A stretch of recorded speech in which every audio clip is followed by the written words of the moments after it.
At Leidos, a brilliant mind is smart, but a brilliant team is smarter. A ship that finds enemy subs is smart, but an autonomous fleet, that's smarter. Defending against cyber attacks? Smart. Stopping attacks before they start? Smarter. And using AI tools is smart, but integrating trusted mission AI into your technology is smarter. We're not just making technology solutions in national security and health. We're making smart smarter. Leidos. I'm your host, Annie Bowles, and this is News du Jour.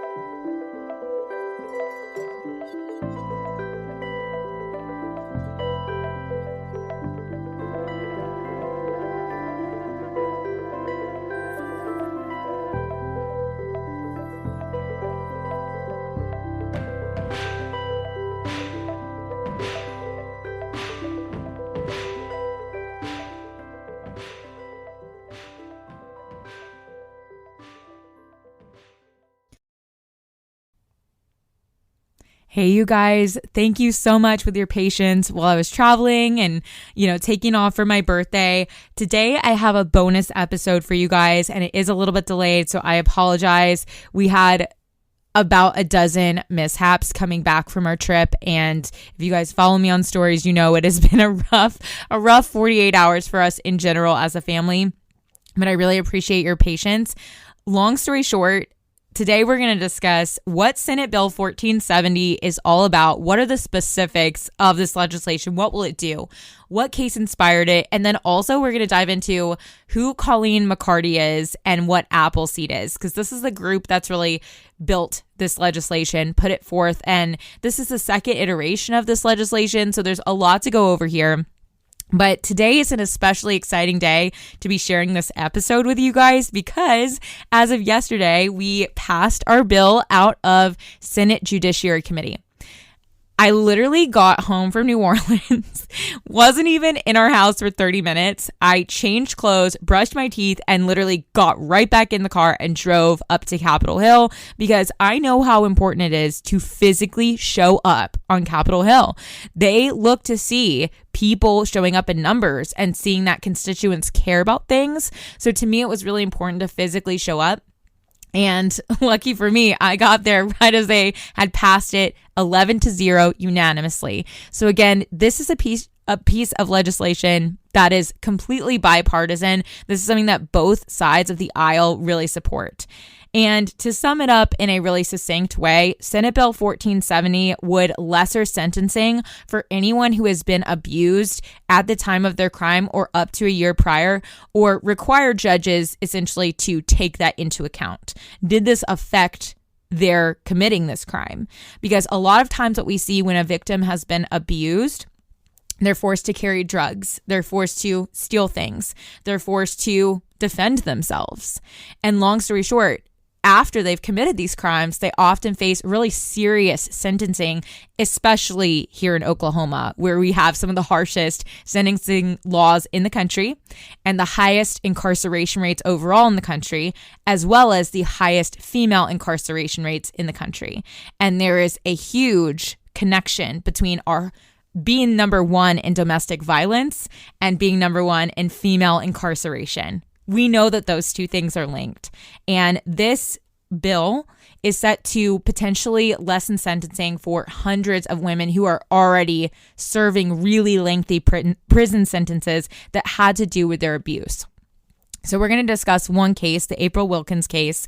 There's also a podcast on the subject called Panic Button because April was literally so afraid of her abuser that she wore a panic button around her neck in the 90s, you guys, that would call the police if her abuser was around. And she had to call the police many times to try and defend herself from her abuser, and ultimately had to defend herself because that's what it often comes down to. She's now serving a life sentence for defending herself against her known abuser. So April is someone that we are really trying to champion, but there's hundreds of women in Oklahoma who have similar situations that this law would help reduce sentencing for. So Without further ado, I'm going to go ahead and introduce Colleen McCarty to you guys, and we'll get into the details of Senate Bill 1470.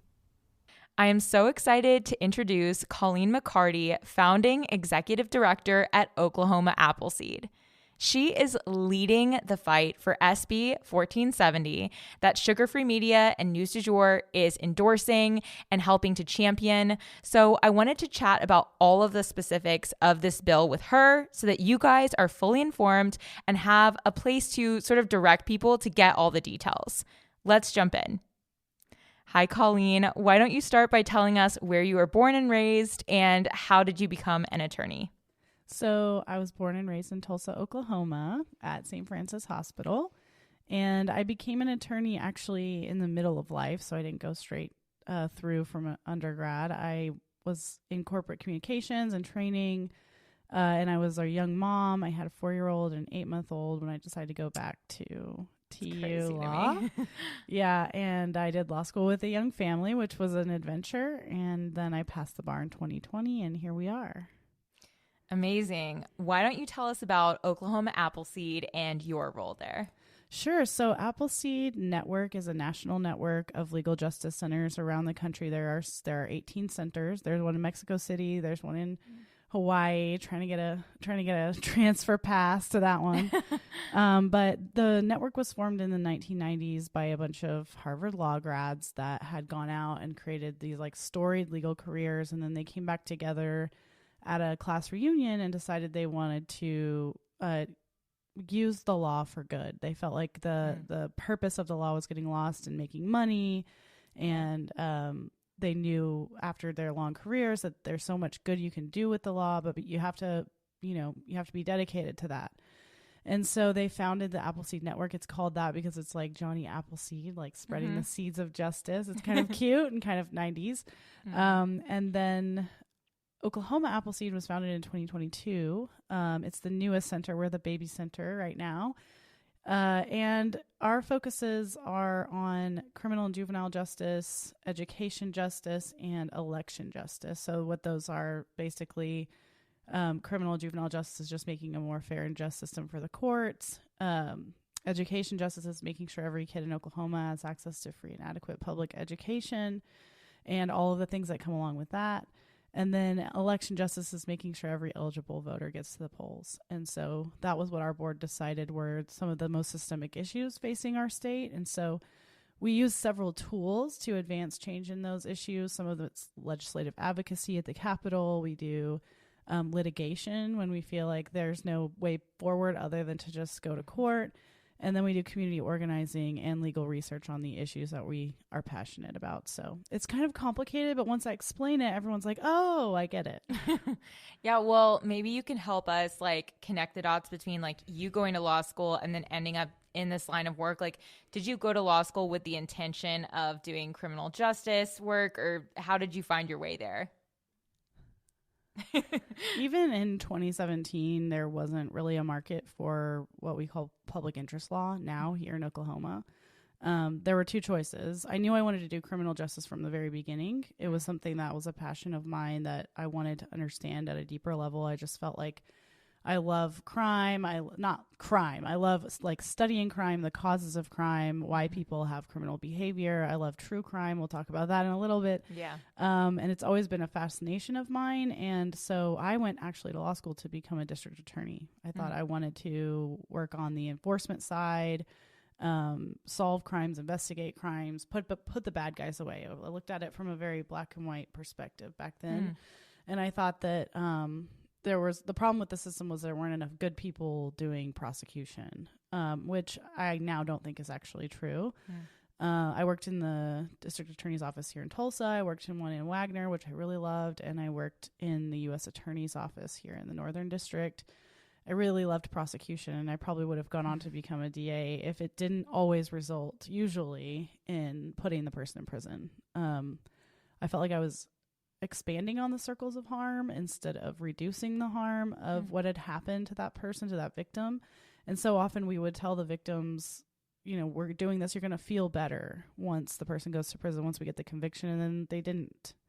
And it was a very hollow type of feeling. And so I found myself kind of like oh no, there are only two jobs in the criminal justice system. There's being a defense attorney or a public defender, and there's being a prosecutor, and never the twain shall meet, and there is no other job. So I was like kind of scrambling the last few years of law school. Like, I know I want to work in criminal justice, but I just don't know if there's a job for me here. And I ended up going to work at a special project called Project Commutation, which is still happening. And I got to help aid in the reduction of sentences for people who had 780 crimes. So if you remember, in 2016, Oklahoma passed State Question 780, which reduced drug possession from a felony to a misdemeanor and several other low-level crimes. Well, there were people still serving prison time in Oklahoma on those crimes, like for 20 years, 30 years. I've seen some people on life for those types of low-level crimes. And so we had to go before the Pardon and Parole Board. We got to go before the Pardon and Parole Board. I got to represent about 18 people that first time and around Christmas of 2018. And I and several other law students did, and they were all approved for sentence reductions. And it was like this cresting wave of reform happening in the state, where we recognized that the way we were doing things, it just wasn't working. The sentences were just too long. It was too expensive. It was a waste of human potential. And so that was kind of like my introduction to what we call public interest law on the criminal law side. Mm-hmm. And then I got to go work at Oklahomans for Criminal Justice Reform, which is a statewide nonprofit that works on legislative change, and I had a lot of fun doing that. I got to be their deputy director. And then I was approached by Bennett Magnuson, who's the executive director of the National Appleseed Network, to start the Appleseed here. And it's been a huge whirlwind, exciting, fun, exhausting, Sisyphusian, if you will. But ultimately, so glad I got to do this work. And I get to do this work every day. I wake up like, I can't believe this is my job. So how did you arrive at doing the podcast for April Wilkins, and what is her story?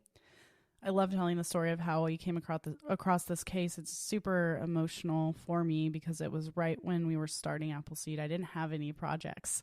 So I was sort of looking for what our impact was going to be. I knew we needed to work in criminal and juvenile justice. I just was sort of like examining the space and what needed to be changed. And my friend Leslie Briggs, who I went to law school with, approached me after she saw an article in the paper about Appleseed opening. And she said, hey, would you ever work on this case? I got introduced by this case by a lady named Ashlyn Faulkner. She's my friend. She's an artist. Her best friend growing up is the niece of a lady named April Wilkins, who's in prison.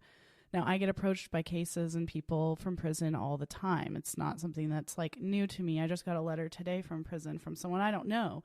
So it's not like something that I take lightly, because I know we only have so much capacity. And also I hear a lot of stories, and I go and I check the facts. And a lot of times the stories that I hear aren't always 100% true or verifiable. And so I try not to get excited when I hear stuff, especially after 25 years, things kind of get through the telephone line, distorted or contorted. And so we found, we got to talk with Amanda and Ashlyn. They formed this group called Free April Wilkins, and they had a little bit of a social media presence, but not much. And April had kept a blog that she has Amanda post out in the real world. And so I started perusing through the blog and reading the timeline. And like the thing about April that's amazing, and that I don't think anybody really appreciates, and Amanda, her niece too, is that they're incredible documenters. Like every single thing that she alleges is documented by fact, by a piece of paper.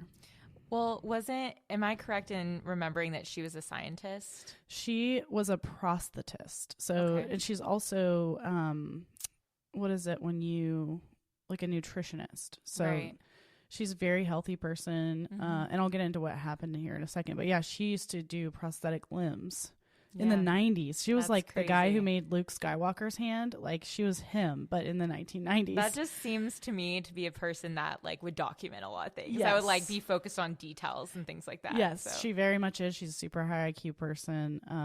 She was advanced. She graduated 3 years early. Like she was, academically advanced from very early on, and that's just a part of her personality. But Amanda is a librarian, so you compile the two of them, their forces combined, and it's really get out of their way. Amazing. Yeah. And so I start clicking on documents, I start reading trial transcripts, I start looking at this and that and parole letters and all the things, and every single thing about her case was verified. There was never a time I came across something that she had said or she experienced that wasn't true, which is a very rare experience for me coming from the post-conviction side. And so, normally I can talk myself out of taking a case by looking at some of this stuff and like, oh, that's a bad fact. Oh, that's a bad fact. I can't, now I can't take it. Right. So I expected that to happen while I got into the facts with April's case, and instead I just really got obsessed with it and like just kept digging and digging and digging and reading, and it is insane. Like, it is really insane. And we were facing this legal problem with her case that essentially she had just gone up for commutation and been denied. She didn't have a parole hearing coming up for a long time. She's exhausted all of her appeals at the point when we started looking at her case, and legally there was really nothing we could do. And even for me to say that is frustrating, like knowing that someone in her situation, there was nothing we could do. And I just kept going to bed at night thinking like there has to be something. And I've always been a true crime podcast listener. Yes. And I can't, at the same time as us being more serious about taking her case potentially, I started listening to a podcast called Believe Her, which is about a lady named Nikki Adamondo in New York. And it's incredible. The lady who does her name is Justine Vanderloon, and she's a journalist, and she goes really deep into it and really humanizes Nikki and her experience of trauma, and it flips the narrative of true crime on its head, because it's like the woman lived. Every other true crime story, it's about the gory dead woman's body and what could we have done to prevent it. And now we're talking about, well, the woman lived, but she's in prison, because those are the only two choices for women. You're dead or you're in prison, right, in these situations. And so what happened with April's case is she was dating a man named Terry Carlton, who was the son of a famous car dealer here in Tulsa. His name's Don Carlton. And Terry was raised in wealth. He never been told no, really. They traveled the world with all these trips for all of these car dealers. And he would use the women coming to the dealership as like a way to meet girls. And so he would have the salesman on the floor bring him any cute young girls coming to shop for cars. And he met April that way. So she was there shopping for a car. She had just opened her prosthetics business, her own clinic. She had graduated from OSU. She was a sorority girl, pretty normal Oklahoma girl life. She lived in Kellyville. And they start this whirlwind romance. He takes her to Dallas on their first weekend on a private plane, and they go out to the clubs and popping bottles and just a lot of romancing and sort of love bombing type of behavior.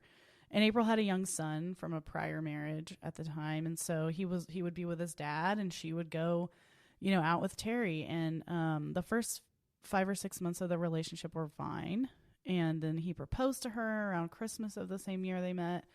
And she said yes, and then things start to kind of deteriorate after they get engaged. I don't want to tell the whole story, but essentially over the next 2.5 years, she becomes a victim of very systemic and methodical abuse. Strangling, sexual assaults. She got hooked on meth because he introduced her to it. Stalking, very, very bad stalking. So he would knock the doors down. He would take the doorknobs off. He would show up in the middle of the night, and he had a very distinctive car sound because he loved cars, because of the family being a car family.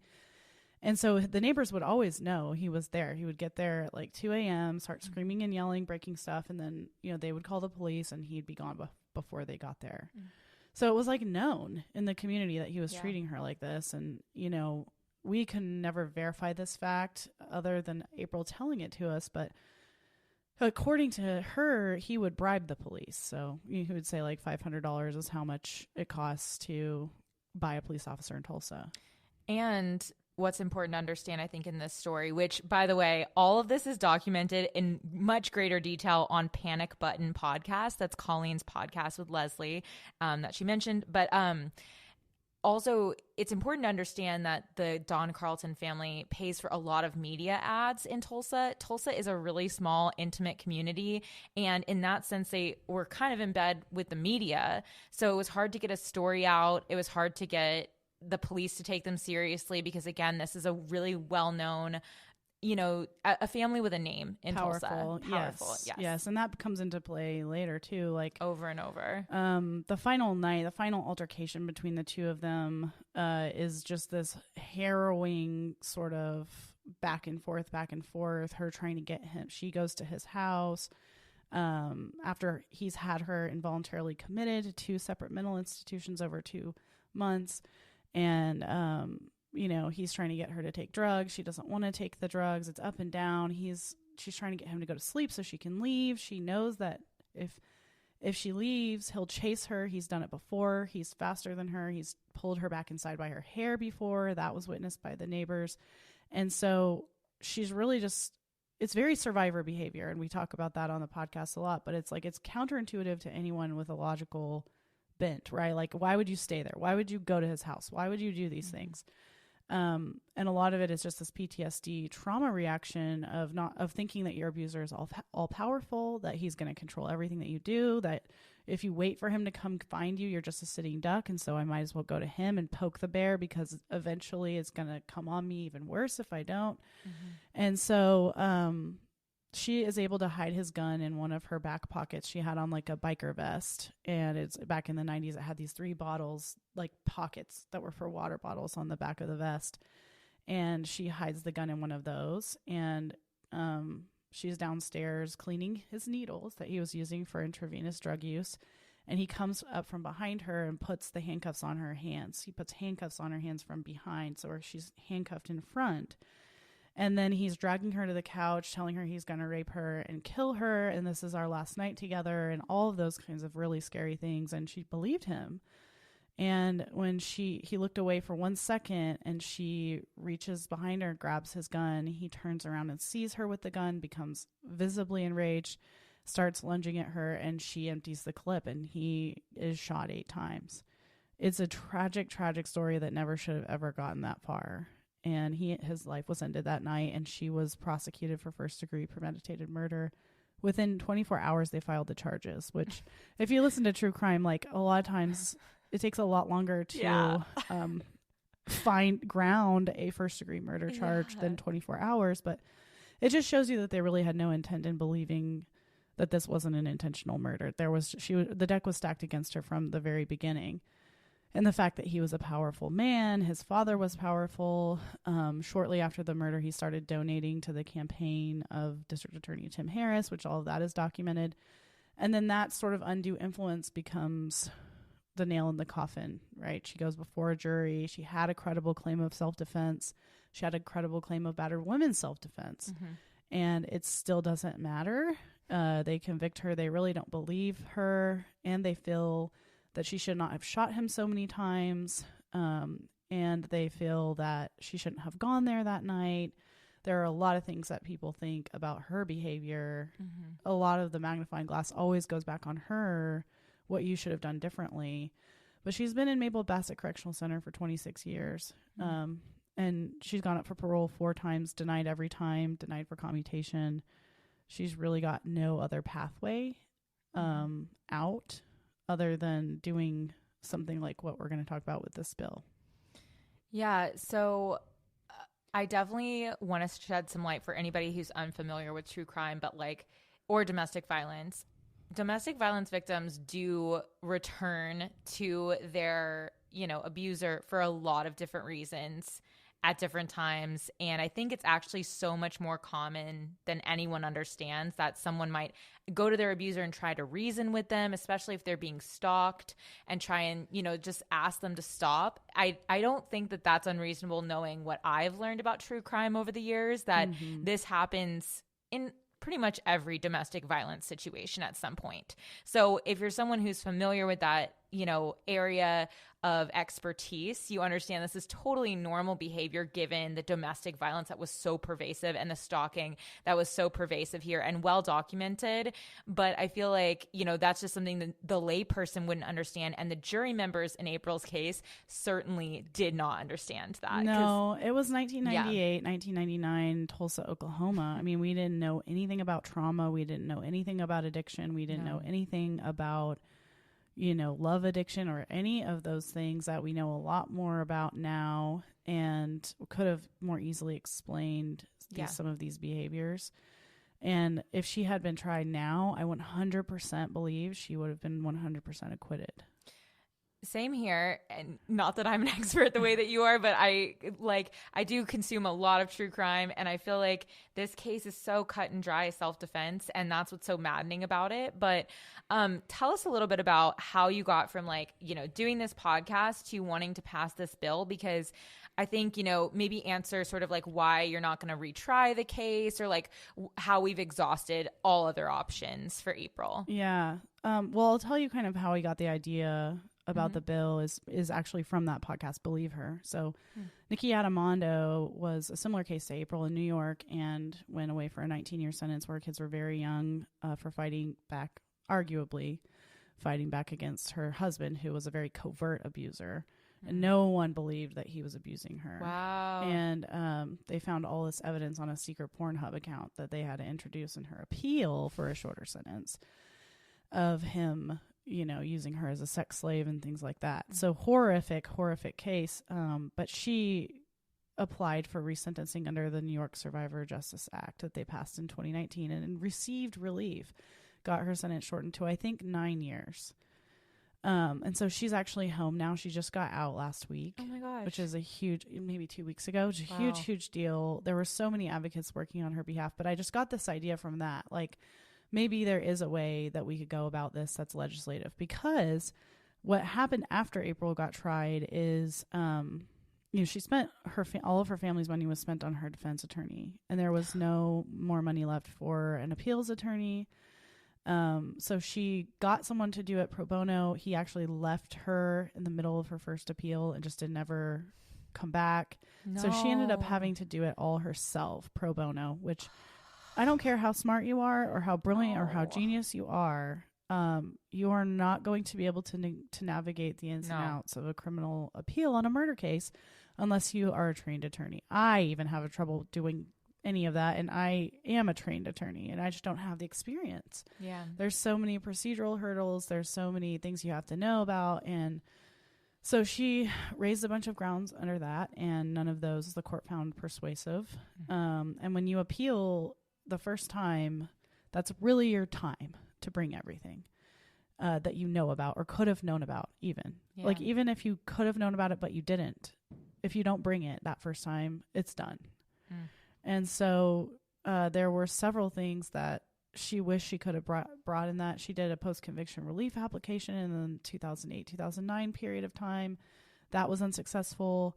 And then I think she really thought through the 2010s that she would get parole because she's eligible for parole. That hasn't happened. And so it was really there were no other legal avenues. There are limited amounts of legal avenues for anybody. Even if you can show that you have DNA, that you didn't do it, you still have to go through a mazillion different steps to try to show the court, I didn't do it, here's the proof, and it's newly discovered, it's not something I could have found earlier. It's just our legal system really prioritizes finality over fairness. Yeah. And once it's done, it's done. And we don't really care if we got it wrong, is the vibe. And that's what's so infuriating about it. Mm-hmm. Yeah, I think, well, first of all, I'm really saddened to hear that her family spent so much money on that defense attorney, because if you listen to Panic Button podcast, you'll hear how he was, just not the best. He made some choices. It was really more not choices he made, but things he didn't do, his lack of action in a couple different really key areas of her case that I think led to this conviction that she's facing now. But something else surprising that I heard in Panic Button podcast was how difficult it is to get parole in Oklahoma. I had no idea, even if you check all the boxes, it's usually a no. I did not understand that. Do you have numbers to that at all? Like, I don't. I can probably pull some for you and put in the show notes. Perfect. But parole grant rates are incredibly low, especially if you have what's termed a violent crime. Murder is, of course, a violent crime. You have to get governor's approval after you go to the Pardon and Parole Board, and you might be thinking, well, she probably has a horrible prison record. Actually, she's not had a prison misconduct since 2001. She's a model prisoner. She's created programs for other prisoners around physical health. There's one called PHI, Physical Health Institute. She runs a freaking 5 miles around the yard every day. She never gets into trouble. She never starts anything. I think she's going to be the president of the Inmates Council or something, she told me. I'm obsessed with her. So there's, I really I am. love her so much. There's literally nothing she could do differently than what she's done. And she is basically at this point in my mind, kind of like a political prisoner. Yeah. Because it's what else? That's what it feels like. Yes. Especially given the family ties and their ties to politics and the media. It definitely, it's such a sort of campaign against her in a lot of senses. Okay. So let's talk about the bill and how SB 1470 would help not only April, but also anybody else who's facing a similar situation. So the bill is like I said, based on the New York Survivor Justice Act, and it was passed in 2019, and it created a basis for resentencing for survivors of domestic or interpersonal violence. Essentially, there are two pieces to it. There's the piece that goes forward-looking from the date that the bill goes into effect. After that, if you're being prosecuted after that date, you can do what's called a mitigation hearing for your survivorship if this passes. So then you've already been found guilty of whatever the crime is. You can enter the evidence of the abuse at a sentencing hearing or a sentencing mitigation hearing, and if the court finds that you were abused and it was substantially related to your crime, then you can be entered into a lower sentencing category, basically, or range. And so that's the forward-looking piece. And then the most important part of the bill that we feel very passionate about, obviously not just because of April, but because we've uncovered many, many other people like April. This is not just a one-off. And that's what people tell me, well, why are you making a bill just for one person? And it's you don't understand. This is actually a very pervasive problem. Mm-hmm. I see these people, they write me letters. We've gotten over 150 surveys back from Mabel Bassett alone. And not all of those people would qualify for relief because of the way their crimes happened, but a lot of them would. And so the bill has to have a look back where people who are currently serving prison time can apply for resentencing and get a shorter sentence. And it's in there right now. Basically, the same sentencing procedure that would apply to you on the front end of the bill would also apply if you're already in prison. You just have to go through the procedure to fill out the application and go before the court. And they have to, again, find that, this did happen, and you have to have the documentation, which is another hurdle that people have to have, especially on some of these older cases where documents just don't exist anymore. But that's the burden that we have to put them up against. We can't just say anybody can go, because then everyone starts freaking out that, oh my God, everyone's going to get out. It's not about everybody's getting out. It's not about letting out dangerous criminals or anything like that. It's about giving these people who would not have been in prison had they not been a victim. Their victimization is the reason that they committed their crime. And those people deserve a chance to have a shorter sentence than someone who just committed their crime without that. At Leidos, a brilliant mind is smart, but a brilliant team is smarter.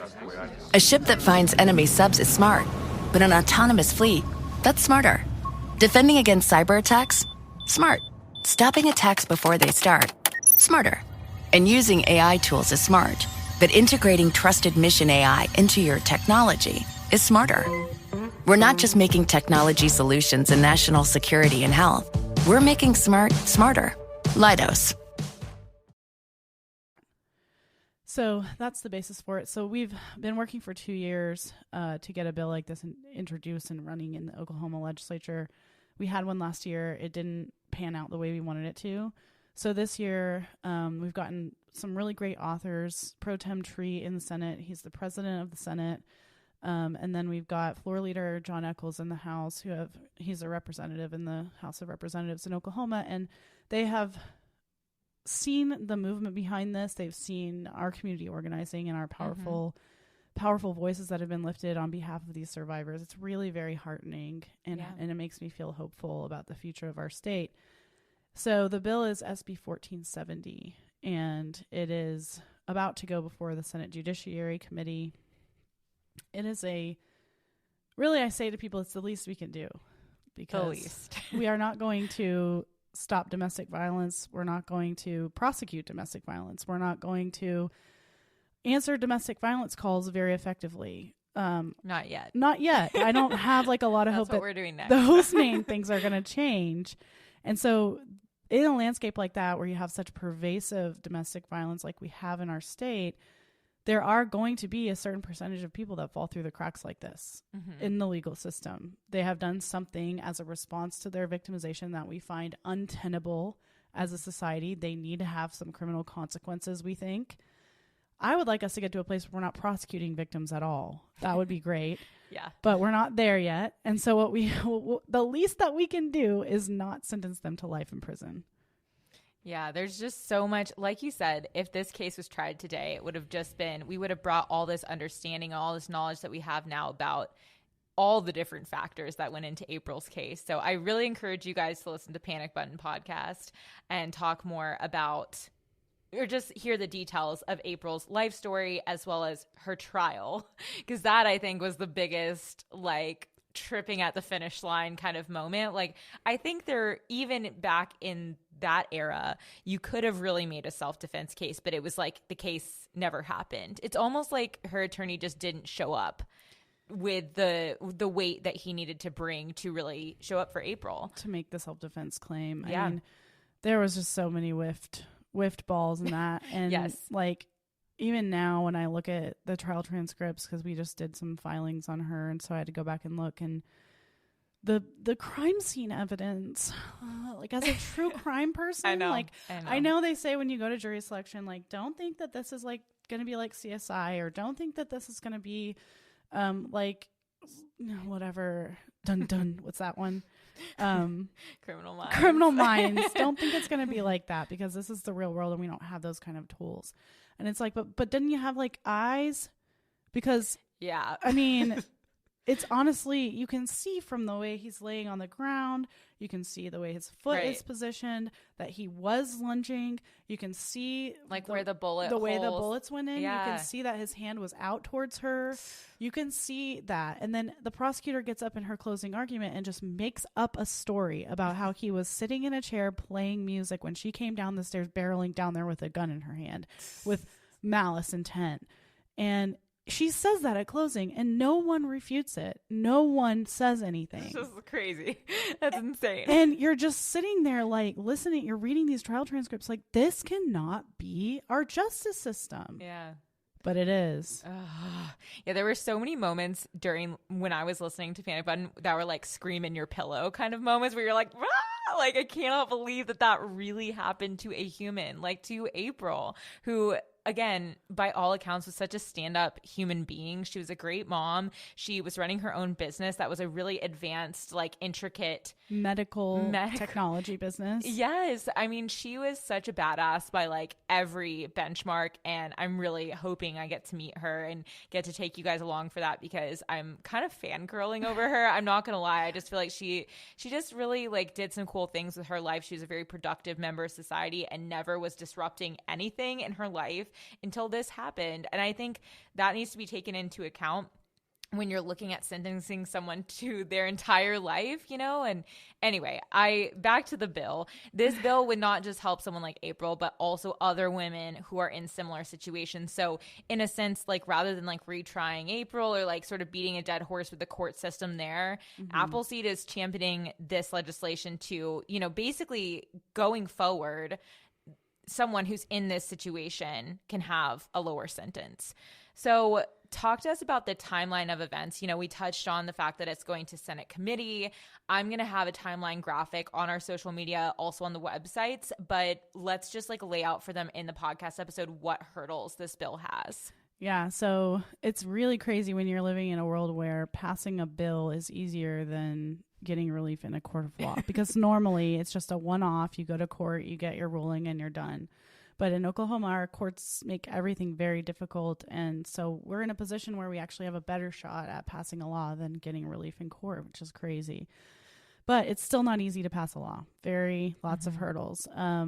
We have what's called a bicameral legislative system. Every state in the U.S. has a bicameral system. That means there's a House and a Senate, and everything in a bill that is in there has to pass as it is, both the House and the Senate, to make it to the governor's desk. So any changes that ever get made, those have to go back to the opposite chamber, get approved, go back again, and then to the governor. So it's a very frustrating process, and there are about 1 million ways to kill a bill and only one way to pass it.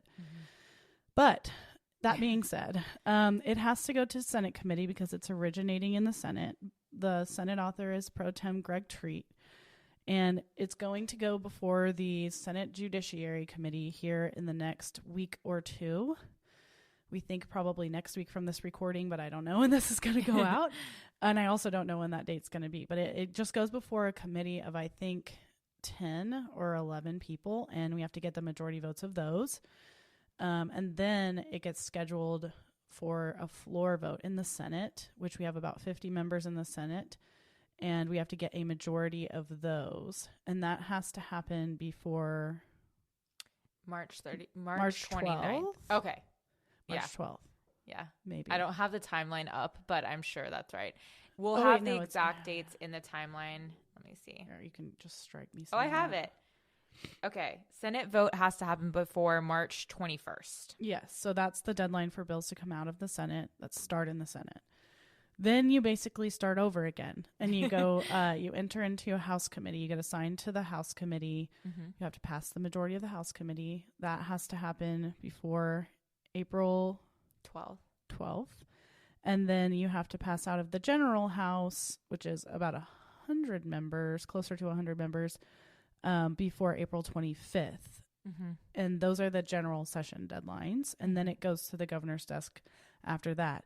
There are some more complicated things that could happen to the bill if people believe they want to change things about the language. They want it to go into what's called a legislative conference, which can go all the way to the end of May.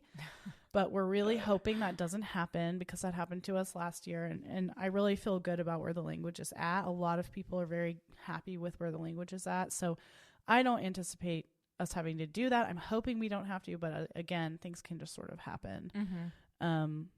So these committee meetings, Colleen was explaining to me, are like almost more pivotal. Obviously, the vote is how it actually gets passed, and that's where there will be more of like press hoopla and things like that. But the committee is where the first iteration of this bill was actually killed because they were getting hung up on the language and they wanted to take out some of the most important pieces of the bill. So this is actually the second iteration of this legislation, and you know, we're hoping that we're going to be watching those committee meetings basically. So if you guys are following along with this, definitely pay attention to those dates.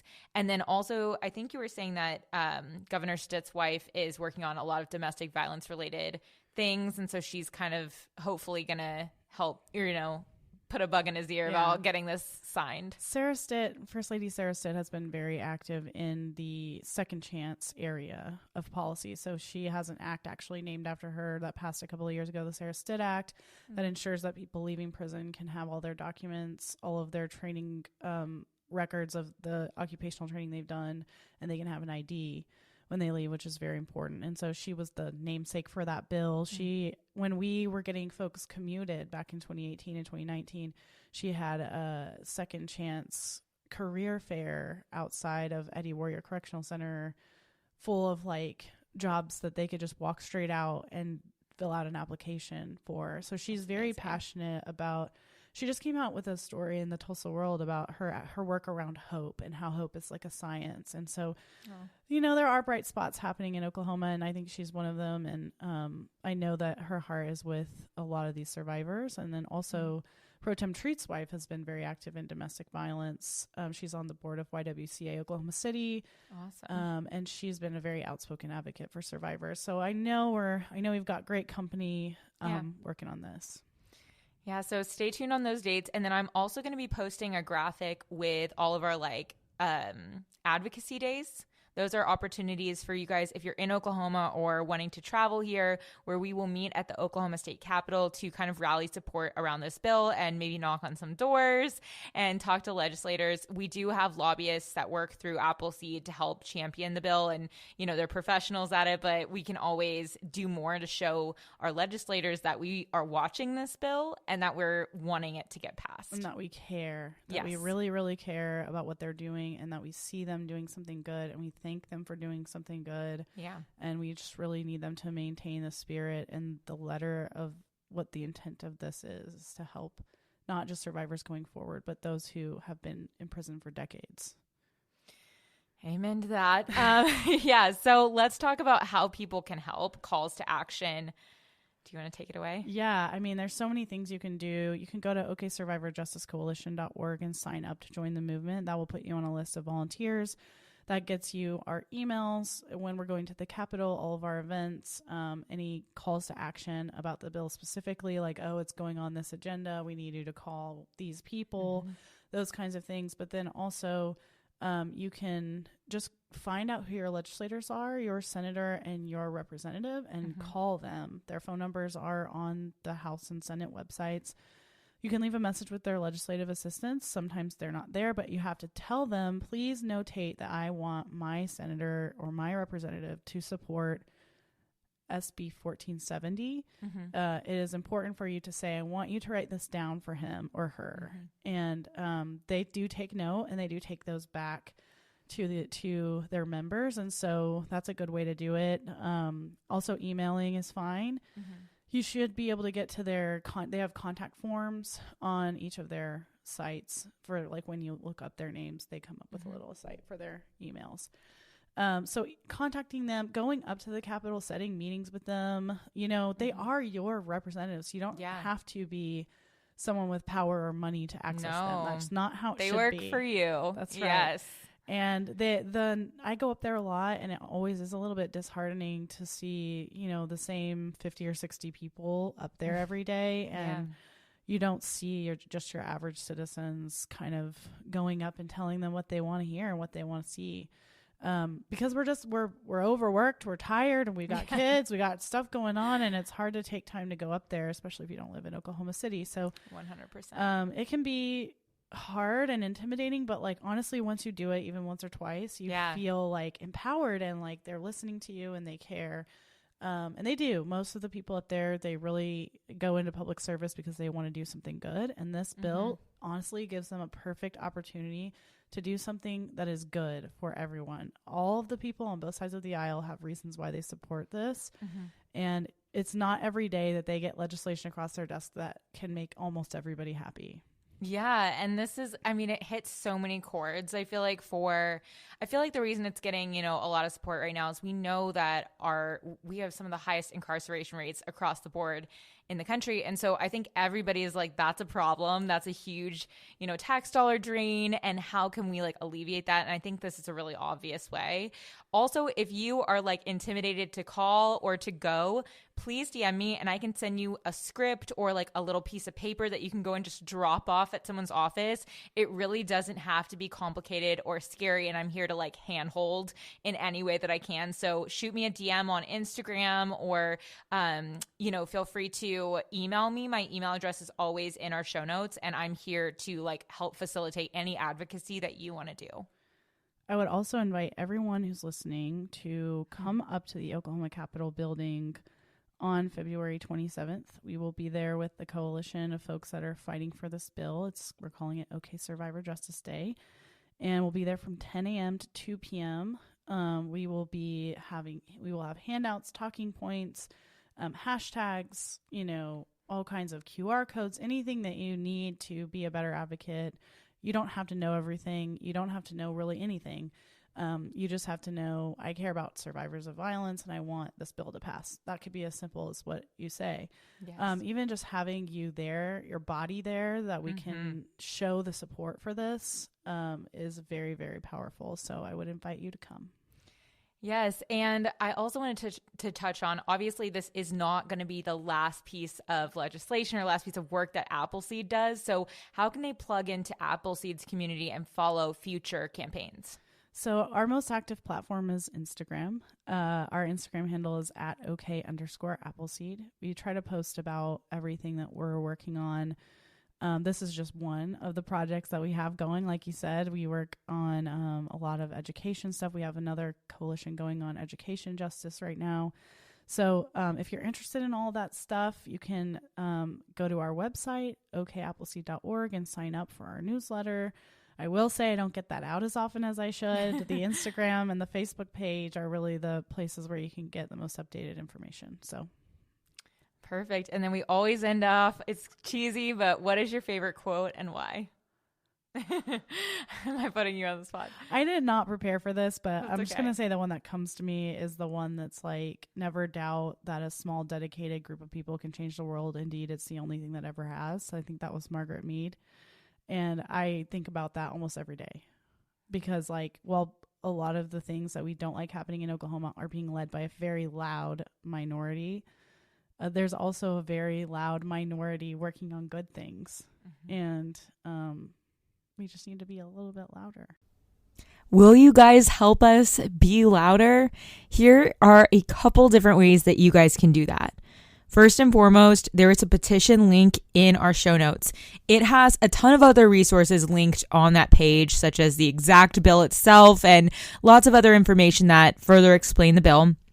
But if you're ready to sign, we would so appreciate your signature. Again, it's linked in our show notes, but you can also follow along with OK_Appleseed on Instagram and OK Survivor Justice on Instagram, where I will be posting quite a bit for calls to action. I'm also going to be posting a timeline of events so that you guys can follow along. Reaching out to your representatives in Oklahoma will help immensely. Or if you're from out of state, you can always reach out to our governor and let him know that you care about this. You can sign the petition regardless.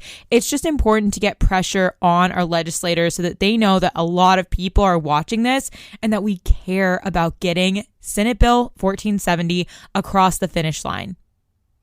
I just wanted to say a huge thank you to you guys for showing up here. I keep getting emotional when I'm recording this. I just know that you guys care so deeply, and I wanted to thank you for caring so hard and for showing up and for helping us continue this fight. I think a lot of us in this community have been looking for a way to help domestic abuse survivors, especially here in Oklahoma. So this is one way we can do that. So if you have any questions, slide into my DMs, slide into my email inbox. Everything's linked in the show notes. And I hope you guys will take some action to help us support Senate Bill 1470. If you enjoyed this episode, please subscribe on whatever podcast platform you use to listen. A rate and review on that platform or a shout out on social media would mean the world to us and help us to be able to keep creating the news du jour and reach more people who need a calmer space to consume the news. But the best way to support all of our work is to become a patron at www.patreon.com/Sugar-Free Media, and that is also linked in our show notes. You can follow us on social media at newsdujour.podcast on both Instagram and TikTok. You can follow my personal account at It's Annie Bowles on both platforms as well. Any little noises you may hear in the background are my rescue pup. He has a little separation anxiety and always records with me. We appreciate you listening and look forward to telling you about the news again next time on News du Jour. Broadcasting from